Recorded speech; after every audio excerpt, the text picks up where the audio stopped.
creo que ten que haber diversos perfiles, por iso insisto moito na participación das mulleres a hora de diseñar programas, etc.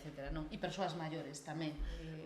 Os que diseñan normalmente son, o acabas de decir ti perfectamente, son homes de unha determinada edad e eu creo nos equipos mixtos. Creo que son fundamentales en todo, pero nesto fundamental. Eu creo que a fenda aquí, sobre todo a nivel de os creadores e de xénero, principalmente, como xa falastes, e creo que, sobre todo a través de grupos focais ou de ser testeadores, como decía ela no rural, pois emplazar a máis colectivos que sí que poidan testear eso de diferentes maneiras, con diferentes capacidades e que axuden a ou facer distintas versións ou unha mesma versión que poida ser amable para diferentes usuarios e usuarias, non só pensando nun prototipo máis regular.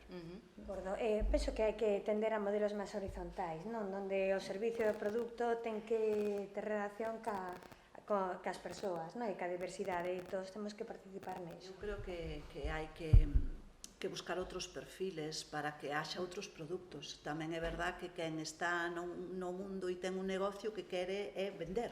Entonces, todo se fai pensando en el perfil tipo del consumidor que aparte do que fabrica, pois é eso. Entonces, deberíamos intentar diversificar os contidos e intentar incorporar las diversidades tamén en esos contidos e, sobre todo, facer ferramentas máis útiles e máis accesibles para esas persoas que están máis atrás na fenda digital na que falábamos ao principio.